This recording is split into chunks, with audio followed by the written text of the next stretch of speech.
Magandang umaga po sa inyong lahat, ha. Nako, magandang Huwebes po sa inyong lahat, no. At pasensya na kayo, ha, kahapon hindi ako nakapag-live kasi medyo masama ang pakiramdam. At ngayon mas maaga tayo nag-spokes hour. Bakit po? Abay, talagang atat na atat ako mag-spokes hour dahil ang Marcos Jr. ang nagsabi, nag-utos ng courtesy resignation sa lahat ng kanyang mga miyembro ng gabinete. Now, balikan natin, bakit ba siya nag-utos ng mass resignation?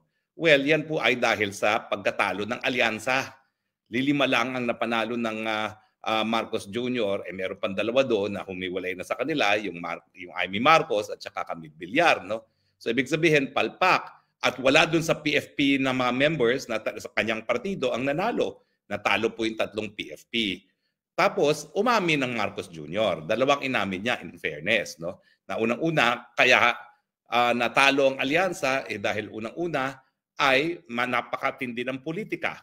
Tama siya ron. At pangalawa, hindi nararamdaman ng taong bayan yung serbisyo na nanggagaling sa gobyerno. Tama rin siya doon. Now, alam naman pala niyan dahilan. Unang-una, masyadong politika. Sino ba namulitika? Di ba? Sila.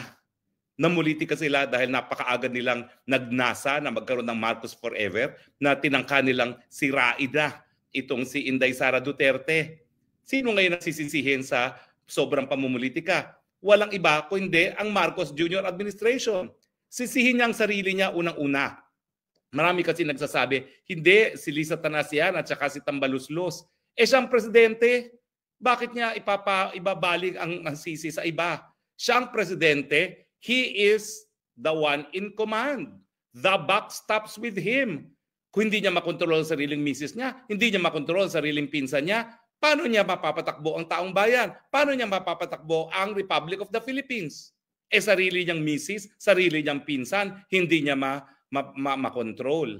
Paano siya mamumuno kung hindi man lang niya pamumunuan ang sarili niyang kaanak kasama na ang kanyang may bahay at ang kanyang pinsang buo? So tama po siya. Marcos Jr., tama ka. Talagang sobrang politika, nabuwisit ang taong bayan, pero nabuwisit ang taong bayan sa iyo, sa iyong partido, sa iyong gobyerno. Kasi imbis na atupagin mo ang serbisyo sa taong bayan, sinisira mo palagi ang kalaban mo. At siyempre, sa iyong pagnanasa na masira ang kalaban, anong ginawa mo? Kinidnap mo at pinadala mo pa sa dahig ang Tatay Digong. Sa tingin mo ba, dahil ginawa mo yan, mamahalin ka ng taong bayan? Kasuklam-suklam ka na ngayon.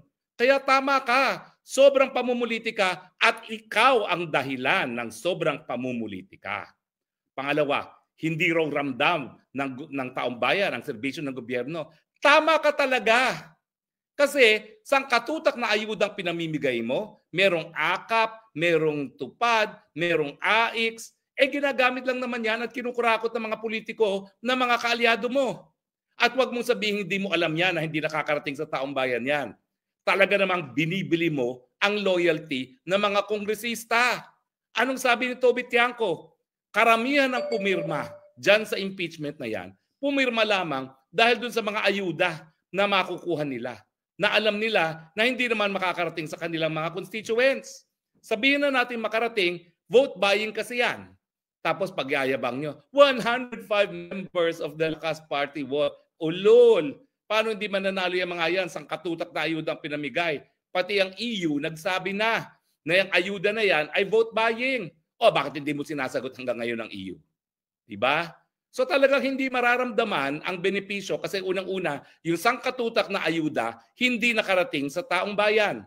Kinurakot ng iyong mga kaalyado. O, the buck stops with you. Dahil kung ikaw naman, sinampulan mo yan, ang dami-dami nang nare-report na insidente na kinukupitan yung bayad ng para sa mga mahihirap. Wala ka namang ginawa. Walang ginawa ang iyong Department of Justice kundi habulin ako.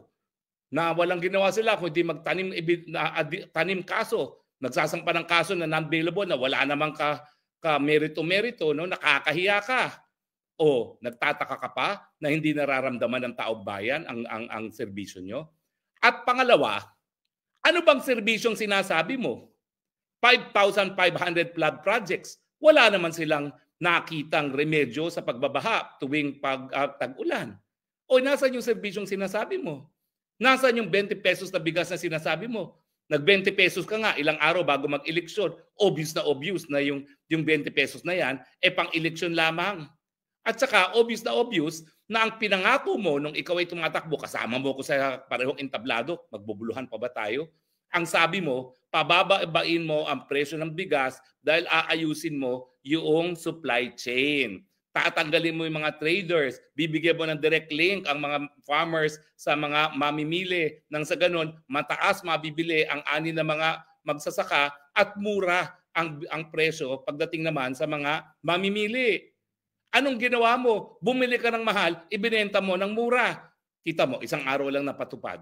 Kasi talagang magdurugo ang ating national budget. Sa ngayon pa lang, 1.5 trilyon na ang iyong budget deficit sa 4 pa lang sa 3 buwan pa lamang. Kung ita-times 4 mo yan, magkakaroon ka ng 2 trillion deficit sa budget na 6 trillion. Saan mo kukunin yung paluwal niyan? Uutang ka na naman. Tataas na naman ang interest rates. Hindi na naman makakanegosyo mga negosyante. Lagot na naman yung mga may utang sa kanilang bahay at sa kanilang mga sasakyan. At ang pinakamasama pa dyan, kapag talagang wala nang mautangan, mawawalan ng balurang piso. Pag nawalan ng balurang piso, taas na naman ang presyo ng langis at petrolyo. Taas na naman ang presyo ng mga bilihin kasama ng pagkain. Dahil alam naman natin na pag tumaas ang presyo ng gasolina, talagang ang pagkain ay tumataas din. Dahil lahat ng pagkain, kinakailangan madala galing doon sa kabukiran papunta ng merkado. So tama ka, hindi nararamdaman kasi wala kang serbisyong binibigay. Nangako ka, 1 milyong pabahay kada taon. 3 taon ka na. Nasaan ang 3 milyong mga pabahay mo?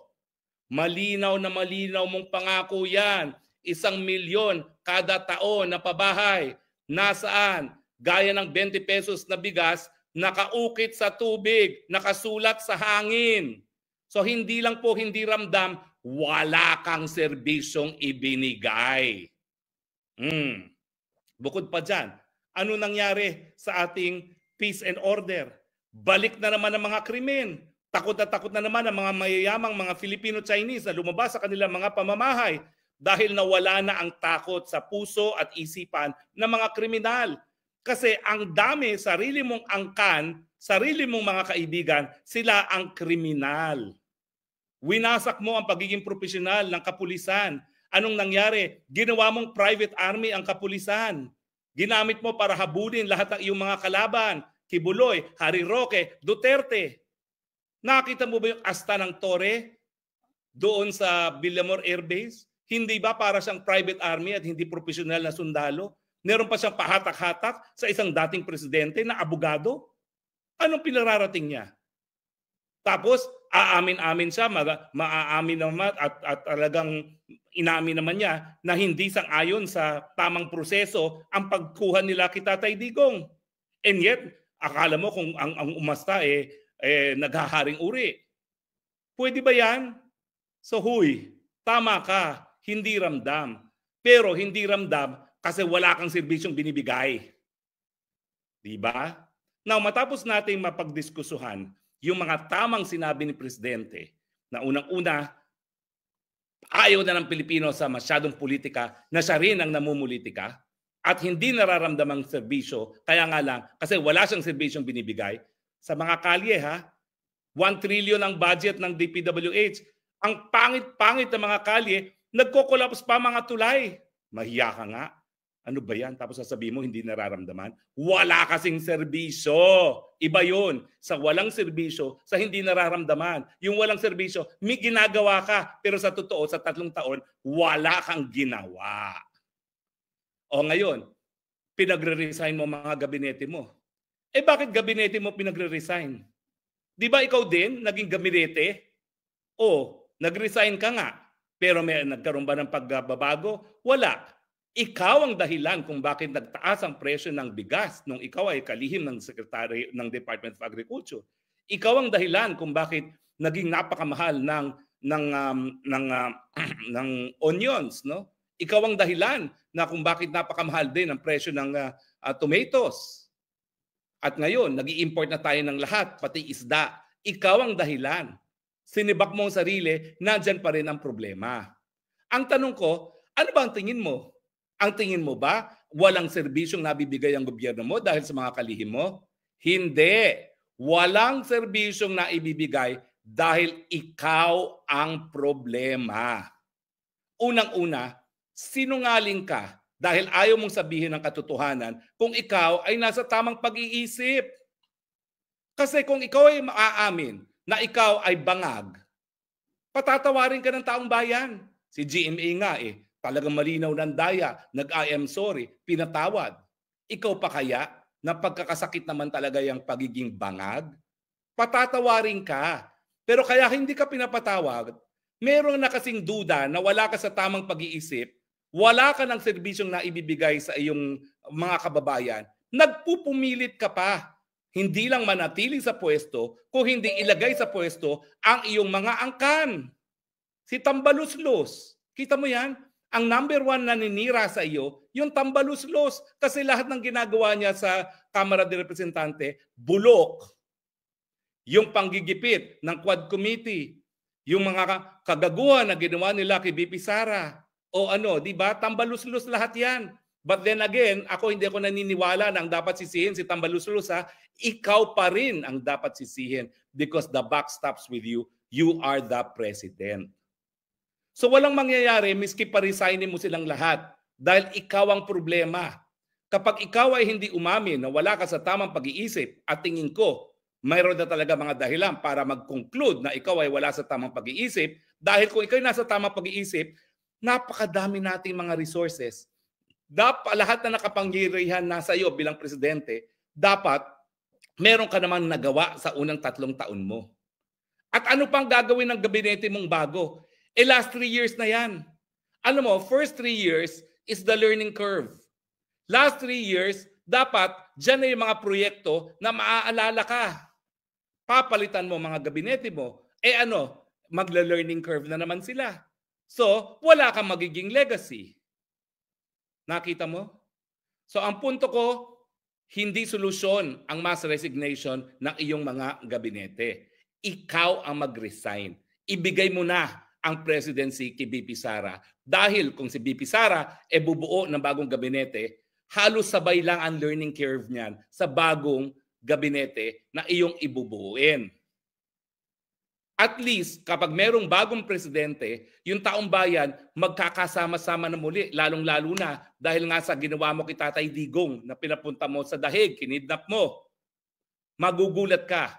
Kapag ang sambayanan nagkakaisa, magtutulungan yan. Itataas talaga ang antas ng kabuhayan dahil alam nila that the success of one is the success of all. And the failure of one is the failure of all. Pero habang ikaw ay kinasusuklaman, talagang hindi makikipag-isa sa iyo ang taong bayan. So ang solusyon, ibalik ang pagkakaisa, paano? Mag-resign ka. Ibigay mo na kay Inday Sara. Makikita mo, bubulusong ang Pilipinas. Talaga magkakaroon ng tunay na pagbabago. Baliwala yan. Alam mo, PR lang yan ginagawa mo, Marcos Jr. PR lang yan na, sige, palitan natin ang mga gabinete dahil palpak silang lahat. Unang-una, sino ba namili niyan? Ikaw. Ang ginawa mo kasi, namili ka ng mga gabinete base lamang sa kung sino ang sip-sip sa'yo. Kung sinong malakas sa iyong asawa. Kung sinong malakas doon kay Tambaluslos. Hindi mo naman inisip kung meron silang sapat na kakayahan para gampanan ang kanilang mga trabaho sa kanilang mga departamento. Tignan mo yan, DOTR. Napakatagal mong pinaupo yung Bautista na super palpak. Pinaupo mo nga si Vince Dizon, tingin mo may magagawa pa siya sa last 3 years?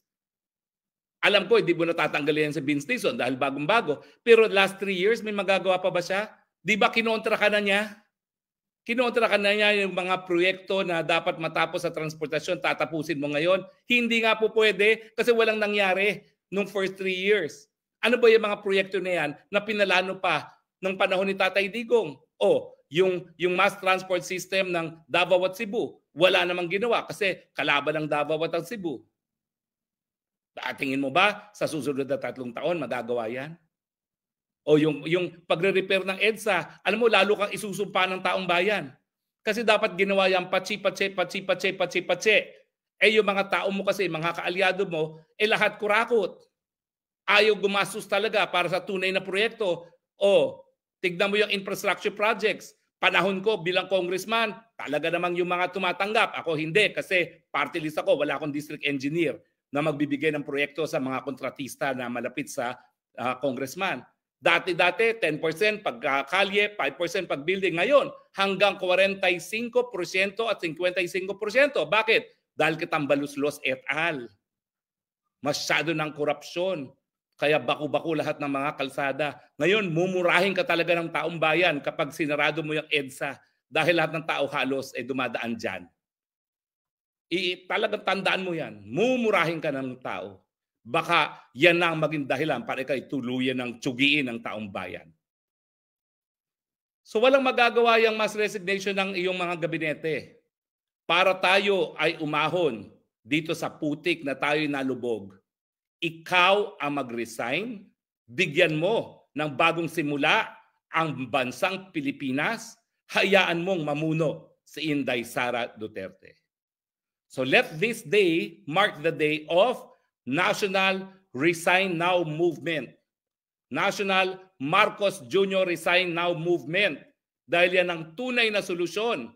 Hindi ang resignation ng gabinete, resignation ng ulo. Tama ba ho ako o hindi? Well, maraming salamat po sa inyong mga komento ha. At maraming salamat sa mga nanonood ngayong live. Pero kinakailangan talaga merong magsimula. At sisimulan ko na po ngayon. Mr. Marcos Jr., hindi po solusyon ang mass resignation ng iyong gabinete sa problema ng sobrang pamumulitika at sa problema ng hindi nararamdaman ng taong bayan ang gawain ng gobyerno. Tama po, sobrang pamumulitika, pero kayo po ang sobrang namulitika. Mali po na hindi ramdam ng tao ang serbisyo ng gobyerno kasi wala pong serbisyo talagang ibinibigay sa gobyerno. Ang solusyon po, kayo pong mag-resign, bigyan ng bagong simula ang bansang Pilipinas, hayaang mamuno ang Inday Sara Duterte. Yan naman po ay kung talagang tunay pa kayong may natitirang pagmamahal sa bayan. Dahil 3 taon pa po sa ilalim ninyo, papunta na po ang Pilipinas sa impyerno. Maawa naman po kayo, mag-resign na kayo. Agree ba ho kayo o hindi? Well, text lang po kayo. At maraming salamat po sa inyong patuloy na pagtangkilik.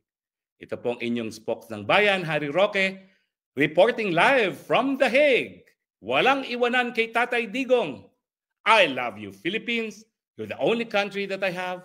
You're the only country that I love. God bless the Philippines.